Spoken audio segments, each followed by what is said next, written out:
Where's the fun in waiting? Play Sit and Go tournaments 24/7 only on Ace 2-3. This game involves an element of financial risk and may be addictive. Please play responsibly and at your own risk. तालियों के साथ इस यादगार पल, इस लम्हे को जो कि पूरा विश्व अपनी दृष्टि से नजरे गड़ाए है। प्रधानमंत्री नरेंद्र मोदी ने आज यूपी के लोगों को बड़ी सौगात दी है। यहाँ पीएम ने कुशीनगर अंतर्राष्ट्रीय हवाई अड्डे का उद्घाटन किया। ये यूपी का तीसरा और सबसे लंबे रनवे वाला एयरपोर्ट है। आपको बता दें कि कुशीनगर एक अंतर्राष्ट्रीय बौद्ध तीर्थ स्थल है, जहाँ भगवान गौतम बुद्ध का महापरिनिर्वाण हुआ था। कुशीनगर अंतर्राष्ट्रीय हवाई अड्डे के उद्घाटन के मौके पर यहाँ श्रीलंका के कोलंबो से आया विमान उतरा। इसमें 100 से ज्यादा बौद्ध भिक्षु समेत अन्य अधिकारी शामिल थे। इस कार्यक्रम में CM Yogi Adityanath, civil aviation minister Jyotiraditya Scindia, राज्यपाल आनंदीबेन, श्रीलंका के मंत्री नमल राजपक्षा समेत सैकड़ों बौद्ध भिक्षुओं का दल भी शामिल हुआ। इस मौके पर पीएम ने कहा कि भगवान बुद्ध से जुड़े स्थानों को विकसित करने के लिए, बेहतर कनेक्टिविटी के लिए श्रद्धालुओं की सुविधाओं के निर्माण पर भारत द्वारा आज विशेष ध्यान दिया जा रहा है। कुशीनगर का विकास यूपी सरकार और केंद्र सरकार की प्राथमिकताओं में है। उन्होंने कहा कि ये मेरे लिए दोहरी खुशी है। मैंने पूर्वांचल के प्रतिनिधि के तौर पर जनता से किया वादा निभाया है। मेरी खुशी आज दोहरी है।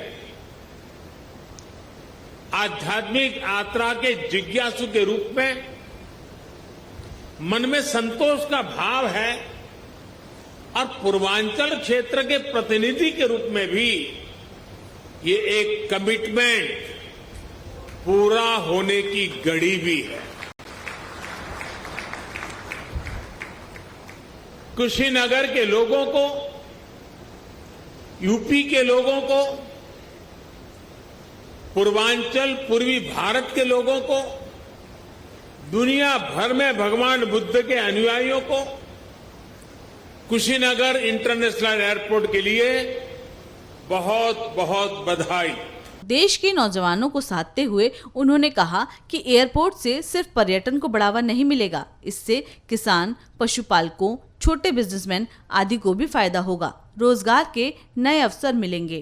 किसान हो, पशुपालक हो, दुकानदार हो, श्रमिक हो, यहाँ के उद्यमी हो, सभी को इसका सीधा सीधा लाभ मिलता ही है। इससे व्यापार कारोबार का एक पूरा इकोसिस्टम यहाँ विकसित होगा। सबसे ज्यादा लाभ यहाँ के टूरिज्म को, ट्रैवल टैक्सी वालों को, होटल रेस्टोरेंट जैसे छोटे मोटे बिजनेस वालों को भी होने वाला है। इससे इस क्षेत्र के युवाओं के लिए रोजगार के भी अनेक नए अवसर बनेंगे।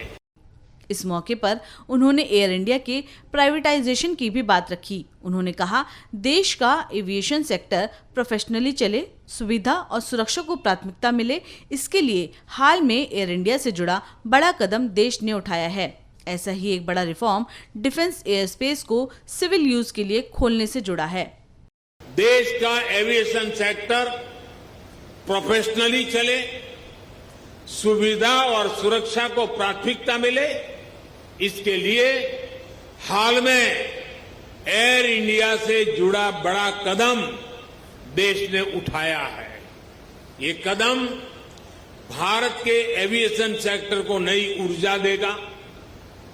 ऐसा ही एक बड़ा रिफॉर्म डिफेंस एयर स्पेस को सिविल यूज के लिए खोलने से जुड़ा हुआ है। इस फैसले से बहुत सारे एयर रूट पर हवाई यात्रा की दूरी कम हुई है, समय कम हुआ है। आपको बता दें कि केंद्र और राज्य सरकार के सहयोग से इस एयरपोर्ट को 260 करोड़ रुपए की लागत से तैयार किया गया है।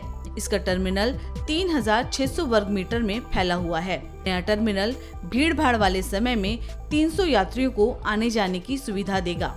इसका रनवे 3.2 किलोमीटर लंबा और 45 मीटर चौड़ा है, जो यूपी का सबसे लंबा रनवे है। इस रनवे पर हर घंटे में 8 फ्लाइट आ जा सकती हैं। 24 जून 2020 को इसे इंटरनेशनल एयरपोर्ट घोषित किया गया था। इस एयरपोर्ट से श्रीलंका, जापान, चीन, Taiwan, south Korea, Thailand, Singapore और वियतनाम जैसे दक्षिण एशियाई देशों के लिए डायरेक्ट फ्लाइट होगी। यहाँ आने वाले यात्री लुम्बिनी, बोध गया, सारनाथ और कुशीनगर की यात्रा कर सकते हैं। इसके साथ ही श्रावस्ती, कौशाम्बी, संकिशा, राजगीर और वैशाली की यात्रा भी कम समय में हो जाएगी।